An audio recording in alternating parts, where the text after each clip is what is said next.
In diesem Video geht es um das TELC-Zertifikat B2. Und zwar geht es um die mündliche Prüfung Teil 1. Speziell für dich habe ich PDFs zum Herunterladen bereitgestellt und ganz am Ende gibt es sogar noch einen Bonus. Also bleib dran und viel Spaß dabei! Damit du auch wirklich nichts verpasst, klick hier unten gleich auf Abonnieren. Und dann können wir auch schon loslegen. Wir schauen uns heute an, wie du einen Vortrag hältst und dabei über deine Erfahrungen sprichst. Denn auch du kannst erfolgreich sein mit unseren Tipps und Tricks zur TELC-Prüfung B2 Sprechen Teil 1. Und schon kann es auch losgehen. Ganz am Anfang schauen wir uns einmal an, wie das Video aufgebaut ist. Als allererstes geben wir einen kleinen Überblick über die Prüfung. Ablauf und Bewertung werden wir uns ganz knapp anschauen. Und dann gehen wir direkt in den Teil 1 hinüber und schauen uns an, wie du über deine Erfahrungen sprechen kannst. Und zwar gibt es da eine Aufwärmübung vor der Prüfung und wir schauen uns an, wie du dich vorbereitest und in der Prüfung vorgehen solltest. Danach machen wir einen kleinen Fokus auf die Bewertung, damit du weißt, was da auf dich zukommt. Und dann schauen wir uns gemeinsam ein Beispiel an. Und dann hast du es auch schon geschafft, und zwar durch Teamarbeit. Ganz am Ende gibt es auch noch einen Bonus, also bleib dabei und viel Spaß. Zuerst schauen wir uns einen Überblick an. Du fragst dich vielleicht, was wird denn hier getestet? Und zwar sollst du einen Mini-Vortrag halten. Und dazu bekommst du 7 Themen, die du vorher auch schon weißt. Und dann hast du circa 1,5 Minuten Zeit, darüber zu sprechen. Danach gibt es dann noch eine Fragen- und Antwort-Session. Worauf wird denn hier geachtet? Im TELC-Zertifikat, in der TELC-Prüfung gibt es prüfungsinterne Kriterien und die stützen sich auf diesen GE-Referenzrahmen, GER. Dieser Referenzrahmen besagt, was du als B2-Kandidat alles so können musst. Wir gucken uns das später auch nochmal an bei der Bewertung. Da siehst du, was diese prüfungsinternen Kriterien sind. Du kannst dir auch hierzu noch eine PDF runterladen. Die findest du in dem Link zu unserem Blog hier unter dem Video. Und in dieser PDF findest du den Modelltest zum TELC-Zertifikat B2 Sprechen Teil 1. Wir müssen also jetzt über unsere Erfahrungen sprechen im Sprechen Teil 1. Als allererstes schauen wir uns an, wie das aufgebaut ist. Und zwar gibt es vor der Prüfung eine Aufwärmübung, die schauen wir uns gleich gemeinsam an. Dann zeige ich dir, wie du dich auf die Prüfung auch zu Hause schon gut vorbereiten kannst. Dann möchte ich dir kurz erklären, warum Notizen wichtig sind und wie du sie gestalten kannst. Und danach musst du dann auch noch in der Prüfung gut zuhören. Als allererstes gibt es also diese Aufwärmübung vor der Prüfung. Du fragst dich vielleicht, was das sein soll. Es ist wie eine Einleitung zu der eigentlichen Prüfung. Und das Gute dabei ist, dass die nicht bewertet wird. Du brauchst da also keine Angst haben. Und zwar sollt ihr euch in dieser Aufwärmübung erst einmal gegenseitig kennenlernen. Ja, und zwar die Gesprächspartner. Es kann sein, dass ihr 2 Leute seid, es kann auch sein, dass ihr 3 Leute seid, aber generell sollen es nur 2 sein. Es kann auch passieren, dass du der Einzige bist, der geprüft wird, dann wirst du dich mit den Prüfern unterhalten. Ansonsten im Normalfall hast du einen Gesprächspartner, ihr seid dann zu zweit. Und in dieser Kennenlernphase, die dauert nicht lange, da solltet ihr euch über die Familie unterhalten, über Hobbys, über das Deutsch lernen oder vielleicht wie ihr euch auf diese Prüfung vorbereitet habt und so weiter.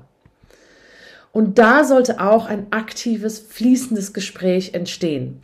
Es wird nicht bewertet, aber du gibst hier schon deinen ersten Eindruck. Das heißt, du solltest schon freundlich sein und nett dich unterhalten, ja, denn das ist schon der erste Eindruck, den dann die Prüfer auch von dir haben und den auch dein Gesprächspartner dann von dir hat. Ja, damit ihr zusammen dann schön durch diese mündliche Prüfung durchgehen könnt, solltet ihr 2 euch versuchen zu verstehen.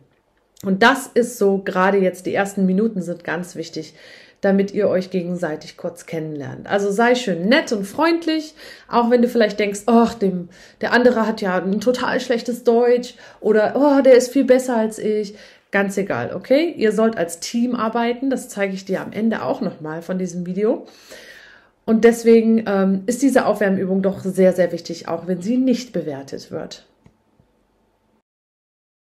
Als nächstes gehen wir dann direkt in diese Übung, in die Prüfung über, und zwar den ersten Teil. Und ich zeige dir hier, wie du dich gut darauf vorbereiten kannst. In diesem Teil sollst du also einen Mini-Vortrag halten über ein Thema. Das schauen wir uns gleich auch nochmal an.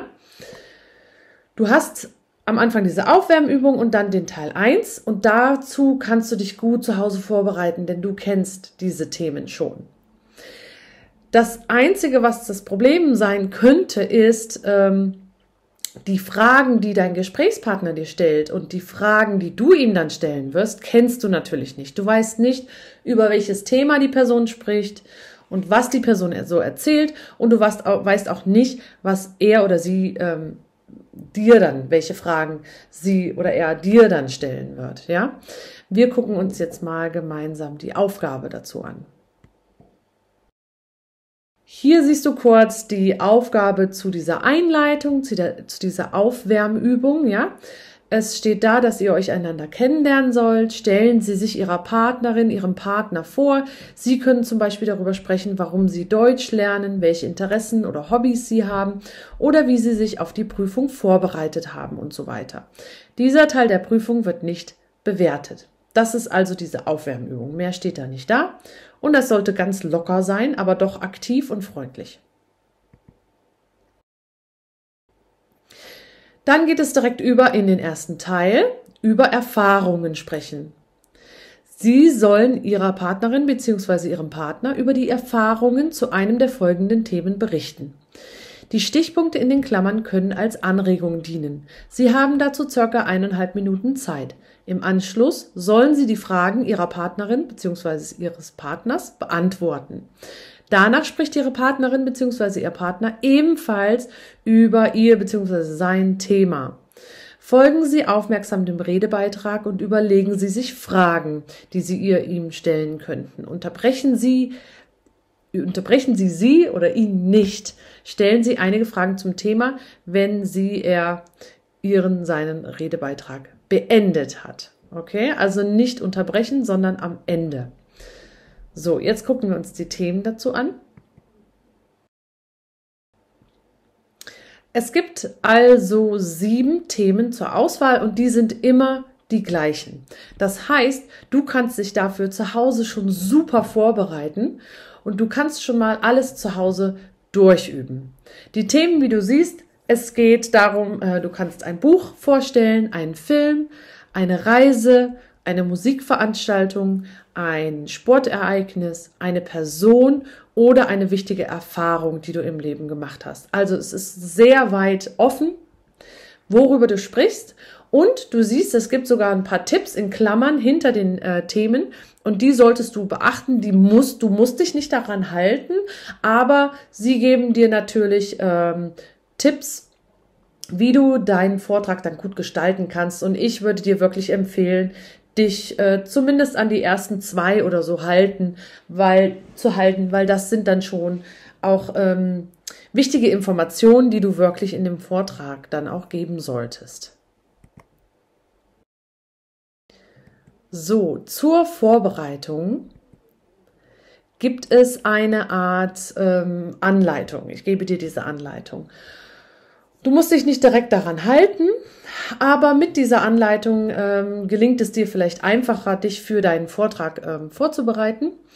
Und auch dazu gibt es auch wieder eine PDF. Also du hast diese Schritte, die ich dir jetzt zeigen werde, die kannst du dir runterladen als eine PDF und dir vielleicht ausdrucken oder so. Du kannst natürlich auch jetzt gerne Notizen machen und das Video jederzeit pausieren.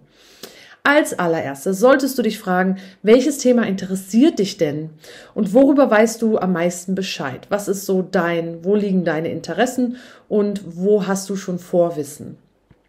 Dann solltest du darüber nachdenken, dass du dir die Stichwörter in den Klammern mal anschaust und dann versuchst du diese zu beantworten. Ja, das kannst du erstmal mit einfach Notizen, Stichpunkten machen. Dann kannst du dir einen kleinen Text schreiben, beziehungsweise Stichpunkte zu diesen Informationen, die du dann in deinem kleinen Vortrag sagen möchtest. Und dabei kannst du dann im Internet auch noch nach fehlenden Informationen suchen, wenn du das nicht alles sowieso weißt. Danach solltest du deinen Vortrag zu Hause mehrmals durchgehen. Erst einmal mit einem Stichpunktzettel, den du dir gemacht hast. Und danach sollst du wirklich versuchen, nicht mehr abzulesen. Es ist also am besten, wenn du diese Informationen wirklich auch auswendig lernst, da du ja dann auch deinen Stichpunktzettel nicht in die Prüfung mit reinnehmen darfst. Der nächste Punkt ist, du solltest das Ganze, also das ist ganz wichtig, das ist wirklich ein guter Tipp, der hilft dir für die ganze mündliche Prüfung, nicht nur für Teil 1, auch die anderen. Übe das Ganze mal vor einer Kamera oder dem Spiegel. Nimm dich einfach mal mit dem Handy auf oder so. Und am besten ist, wie gesagt, am besten ist, wenn du dich wirklich aufnimmst und dich dann auch selber mal anschaust. Dann kannst du nämlich sehen, wie stehe ich da, schaue ich alle an und so weiter, ja. Hier gibt es noch ein paar Anregungen. Du kannst dich fragen, wie sprichst du? Sprichst du eher frei oder liest du viel? Sprichst du eher stockend oder doch eher fließend? Schaust du deine Gesprächspartner an? Du kannst dir also vorstellen, dass du in einer Gruppe mit Menschen sitzt. Oder schaust du viel auf deinen Zettel? Siehst du selbstbewusst aus oder doch eher eingeschüchtert? Sprichst du zu schnell oder zu langsam oder zu laut, zu leise? Und dann kannst du nämlich an diesen Fehlern üben, weil du solltest natürlich am Ende auch selbstbewusst und kompetent aussehen, ne? Denn ich bin mir sicher, dass du das kannst. Deswegen schau dir deine Fehler an, übe daran und dann klappt das auch in der Prüfung. Dann solltest du auch wirklich deine Zeit anschauen, ja, du hast nämlich wirklich nur 1,5 Minuten für diesen kleinen Vortrag. Erzähle also nicht zu viel und auf keinen Fall auch zu wenig. Du musst dich da schon an die Vorgaben halten. Also, wenn du ein bisschen mehr weißt, als du sagst, das ist natürlich super, weil wenn die 1,5 Minuten noch nicht rum sind, kannst du noch ein bisschen mehr erzählen, ja. Du möchtest aber nicht nach 1 Minute schon fertig sein. So, und dann kannst du überlegen, welche Informationen werden von deinem Gesprächspartner dann vielleicht noch erfragt. Ja? Und da kannst du dir die richtigen Antworten dann zum Beispiel aus dem Internet raussuchen oder so, falls du die nicht weißt. Dann möchte ich dir noch einen Tipp geben. Das Wissen aneignen zu dem Thema, über welches du berichten möchtest, ist hier wirklich das A und O. A und O heißt, das ist wirklich sehr wichtig, essentiell, ja. Das heißt, wenn du viel über dein Thema weißt, dann kennst du das Vokabular, du bist automatisch viel selbstbewusster in dem, was du erzählst und du bekommst eine gute Note. Also, wenn du noch nicht genug weißt über dein Thema, dann lese nochmal im Internet nach oder schau dir eine Dokumentation an oder sowas, damit du richtig gut vorbereitet bist. Als nächstes in der Vorbereitung solltest du dir auch ein paar Redemittel anschauen. Du solltest dir dabei passende Redemittel heraussuchen, die direkt für deinen Vortrag passen. Ja, und die solltest du dann auswendig lernen, oder du solltest sie wenigstens richtig benutzen können. Ja, diese Redemittel helfen dir, deinen Vortrag richtig zu gliedern und den Vortrag passend für dich zu machen. Und ich zeige dir jetzt mal im Allgemeinen, was es für Redemittel gibt. Und zwar gibt es in deinem Vortrag dann, den kann man ja unterteilen, zur Aufwärmübung und über Erfahrungen zu sprechen. Da gibt es auch Redemittel, wie zum Beispiel, ich habe die Erfahrung gemacht, dass, oder ich habe gute oder schlechte Erfahrungen mit gemacht und so weiter. Oder ich habe festgestellt, dass und so weiter. Diese Redemittel findest du alle nochmal in einer PDF zum Herunterladen. Dann zum Teil 1 sollst du ja verschiedene Sachen vorstellen. Zum Beispiel, wenn du ein Buch oder einen Film vorstellst, kannst du sagen, im Buch oder im Film geht es darum, dass. oder die Schauspieler sind oder der Autor ist. Das Buch ist von bla bla bla. Okay? Dann willst du vielleicht über eine Reise erzählen. Da kannst du sagen, ich war damals oder ich war vor so vielen Jahren in, ich bin mit dem Bus, dem Zug, dem Schiff und so weiter nach, keine Ahnung, Italien gefahren. Ich habe mir dort das und das angesehen und so weiter. Versuche aber dabei nicht immer alle Sätze mit ich zu beginnen. Dann gibt es noch Sport- oder Musikveranstaltungen, von denen du vielleicht erzählen möchtest. Da kannst du sagen, die Veranstaltung war letzten Sommer oder das Konzert war von und vielleicht möchtest du über eine Person sprechen. Da kannst du sagen, er oder sie kommt aus Bulgarien und wurde in etc. geboren. Er oder sie entdeckte oder erforschte oder arbeitete mit oder kämpfte für etwas, engagierte sich für oder gegen etwas, setzte sich für etwas ein und so weiter.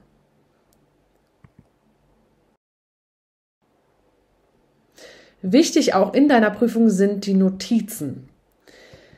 Und zwar kannst du deinen Notizzettel von zu Hause ja nicht mitnehmen. Du hast aber in der Prüfung 20 Minuten Vorbereitungszeit.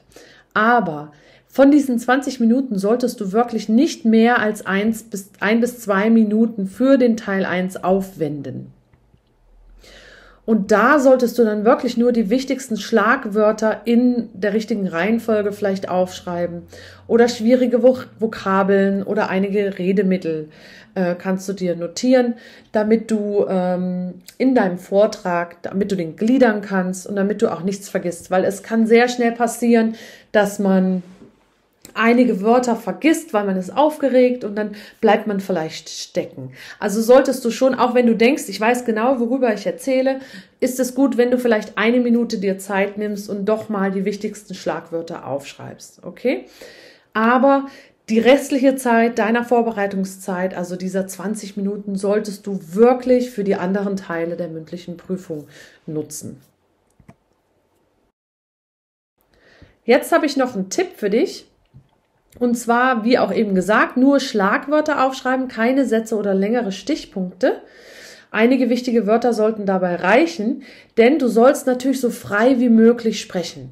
Und deine Notizen sind wirklich nur dazu da, falls du stecken bleibst oder nicht mehr sicher bist. Okay? Je mehr du nämlich auf deinem Zettel stehen hast, desto mehr möchtest du ablesen. Und das wirkt sich auch negativ auf deine Note aus. Also dabei Vorsicht. Jetzt möchte ich dir noch sagen, hör gut zu. Und zwar, es ist ganz egal, ob dein Gesprächspartner vor dir dran ist oder nach dir dran ist. Du musst Fragen stellen und deswegen musst du natürlich gut zuhören. Also es kann natürlich sein, dass dein Gesprächspartner vor dir dran ist und dann bist du aufgeregt und überlegst noch über deinen eigenen Vortrag. Du musst aber wirklich auch deinem Partner zuhören, weil du sollst ja dann noch Fragen stellen. Denn dieses aktive Gespräch wird ja bewertet. Auch wenn dein Vortrag schon vorbei ist zum Beispiel, dann kannst du dich nicht zurücklehnen und warten, bis der andere fertig ist, sondern du solltest trotzdem gut zuhören. Als nächstes möchte ich dir nochmal die Bewertung zeigen, damit du weißt, worauf du achten sollst. Also, die Prüfer haben eine Liste mit Punkten. Ja, also sie werden dich da bewerten und sie haben eine Liste mit diesen 4 Kategorien. Und hier kannst du die mal kurz nachlesen. Ich sage dir nur, es geht darum, wie du dich ausdrückst. Es geht darum, wie du die Aufgabe bewältigst, wie du das formal richtig machst, ja, wie die Sätze, deine Grammatik und so weiter und wie du sprichst, also deine Aussprache und deine Intonation. Intonation heißt zum Beispiel, dass du am Ende der Frage vielleicht nach oben gehst, ja, so und woher kommen Sie? Zum Beispiel, das ist auch Intonation und das gehört natürlich auch zur Sprache dazu und das wird auch bewertet. Jetzt kommen wir dazu, dass wir uns ein Beispiel mal gemeinsam anschauen. In der Aufwärmübung sollt ihr euch kurz vorstellen und das schauen wir uns auch mal ganz kurz an. Du kannst jederzeit das Video pausieren und es dir in Ruhe durchlesen.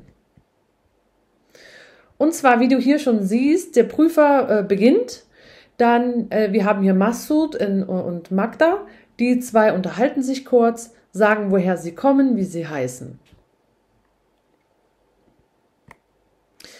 Was denkst du, wie geht das Gespräch weiter? Wie könnte diese Aufwärmübung weitergehen? Und wie würdest du weiter erzählen? Welche Themen würdest du vielleicht nennen? Wir schauen uns das kurz an. Du kannst, wie gesagt, das Video pausieren, mal selber überlegen und die Antwort kommt jetzt direkt. Genau, hier siehst du also, wie die zwei sich weiter unterhalten und ganz am Ende sagt der Prüfer dann so, okay, Dankeschön, ja, der stoppt ja dann die Zeit und sagt so, jetzt gehen wir zum Teil 1 über. Wie gesagt, pausiere kurz das Video und lese dir das einfach mal durch und dann siehst du ein relativ gutes Beispiel, wie das aussehen könnte, okay? Wir gehen jetzt über zum Teil 1. Hier haben wir jetzt den Teil 1 und zwar ist es hier jetzt der Vortrag über ein gewähltes Thema. Und das können wir uns ganz kurz mal zusammen durchlesen. Der Prüfer beginnt und sagt, wer anfangen soll und hier beginnt die Magda. Die Magda sagt, okay, kein Problem, ich fange an und sie erzählt.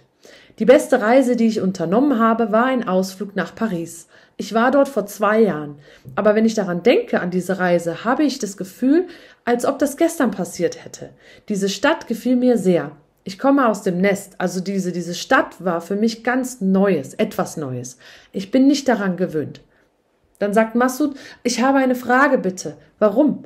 Zum Beispiel, hast du in diese Stadt gesehen und deshalb sagst du mir zum Beispiel, ich habe etwas ganz anderes in dieser Stadt gesehen. Was hast du in dieser Stadt gesehen? Magda, ich wollte dir sagen. Masud, Entschuldigung. Magda, und ich denke, dass in Paris ganz anders lebt man als in andere Städte, ja, die ich besichtigt habe. Die Leute sind tolerant und wenn du zum Beispiel durch die Straße gehst, niemand an dir guckt und niemand an dir etwas Schlechtes spricht, ja. In meiner Stadt ist leider das und so weiter. So, hier gibt es jetzt die PDF, die kannst du auch wieder runterladen dazu. Da siehst du das Ganze nochmal aufgelistet, also das Gespräch und kannst es dir runterladen. Ich zeige dir jetzt ein paar Anregungen, die du benutzen kannst, um das Ganze mal dir genauer durchzuarbeiten. Also, du kannst dich fragen, wie könnte das Gespräch denn hier überhaupt weitergehen? Und dabei solltest du vielleicht auch auf die Redemittel achten, die die Sprecher vielleicht benutzt haben. Achte darauf, wie sie sich ausdrücken. Gucke, ob sie Inhaltspunkte genannt haben, die in dem Vortrag sein sollten. Ja, schaue auch, was sind eventuelle Fehler. Und dann kannst du dich auch fragen, was haben sie gut gemacht? Was könnte besser sein? Und was kann ich hieraus lernen für mich selber und für mich selber dann in der Prüfung nutzen? Wir gucken uns den Text jetzt nochmal ganz kurz zusammen an. Wir schauen uns das Gespräch also noch einmal an. Und da sind ein paar Textstellen, die markant sind. Zum Beispiel, die beste Reise, die ich unternommen habe, war ein Ausflug nach Paris. Super, wir wissen, es geht um eine Reise. Sie hat vorgestellt, wohin und dass das ihre Lieblingsreise ist. Das ist also ein guter Anfangssatz dafür, das Thema einzuleiten.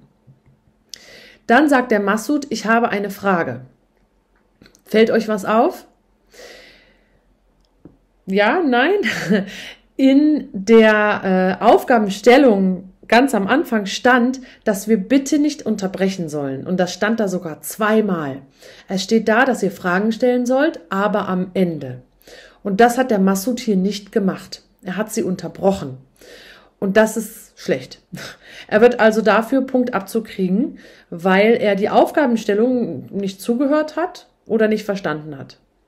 Und das ist nicht gut, weil sie war mitten in ihrem Redefluss und er hat sie unterbrochen. Und dann sagt er, was hast du in dieser Stadt gesehen? Und deshalb sagst du mir zum Beispiel, ich habe etwas ganz anderes in dieser Stadt gesehen. Das versteht Niemand, glaube ich. Also die Magda sagt, ich wollte dir das sagen, aber ich weiß nicht, ob sie es so richtig verstanden hat, was er eigentlich fragt, weil ich kann es leider nicht richtig verstehen. Ich denke, er fragt, was findet sie an der Stadt so toll?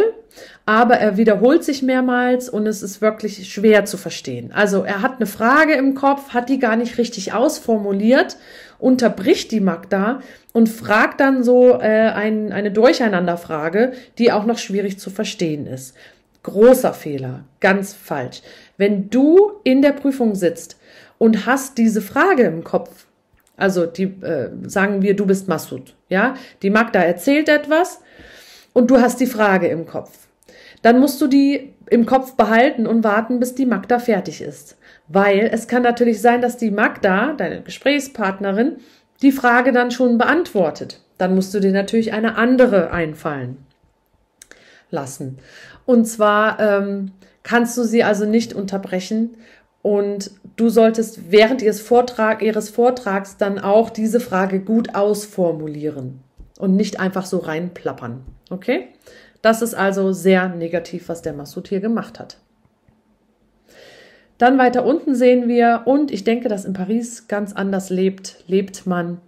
Und hier unten auch in meiner. Sie wiederholt sich immer mal, das ist ein bisschen stockend, ja. Das ist jetzt nicht so schlimm, man versteht ja auch alles.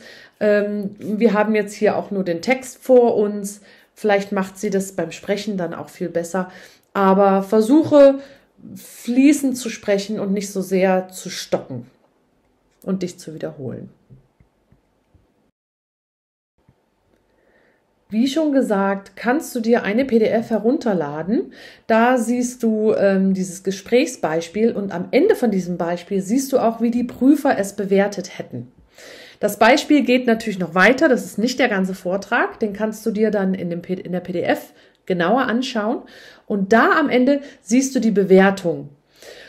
Und du kannst dir vielleicht die dazugehörigen Textstellen mal heraussuchen zu dieser Bewertung und vergleichen, ob du das auch so gemacht hättest. Ja, was haben die Prüfer hier wie bewertet? Das kannst du dir gerne mal anschauen. Das ist wirklich eine schwierige Übung, die ich dir hier gebe. Wenn dir das schwerfällt, keine Sorge, mach einfach mit deinem Vortrag weiter. Das ist jetzt nicht so wichtig. Aber wenn du wirklich verstehen willst, wie die Prüfer bewerten und wenn du an den Fehlern der anderen lernen möchtest, dann wäre das eine gute Übung, dass du dir die Bewertung anschaust und mal dieses Gespräch und mal vergleichst und schaust, was da jetzt falsch war und so weiter. Und jetzt hast du es auch schon geschafft und ich hoffe mit Teamwork. Den ersten Teil hast du also dann schon geschafft. Es ist zwar der kürzeste und einfachste Teil der Prüfung, doch er sollte dir helfen, mit deinem Gesprächspartner auf eine Wellenlinie zu kommen. Das heißt, versuche dich mit deinem Partner gut zu verstehen. Auch wenn ihr das nicht unbedingt tut, solltet ihr trotzdem im Team arbeiten. Es ist wichtig, dass ihr euch gegenseitig unterstützt.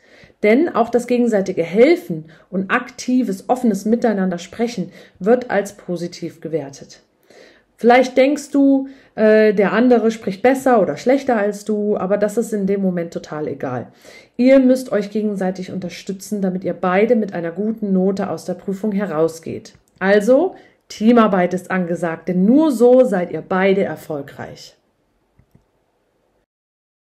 Ich wünsche dir viel Erfolg und ich hoffe, wir sehen uns in den nächsten Teilen der mündlichen Prüfung oder auch bei Lesen oder Hören der Take-Prüfung wieder. Und da können wir noch ein paar Übungen zusammen machen. Also, Wiedersehen und bis zum nächsten Mal. Und jetzt, wie versprochen, gibt es aber noch diesen Bonus. Und zwar schreibe doch mal einen Beispielvortrag zu einem Thema deiner Wahl. Und das schreibst du dann in diese Kommentare hier unter dem Video. Und die ersten 5, die das machen, bekommen eine kostenlose persönliche Korrektur von mir. Und unter all den Teilnehmern verlosen wir sogar noch 3 Online-Lektionen. Die Auflösung zu diesen Übungen, die ich dir gezeigt habe, diese Beispielgespräche, die findest du im Blog in den PDFs zum Herunterladen. Ich hoffe, das Video hat dir gefallen. Dann würden wir uns freuen, wenn du uns einen Like gibst. Dann sehen wir uns doch auch im nächsten Video wieder, denn da geht es um Sprechen Teil 2. Also, bis dahin. Tschüss.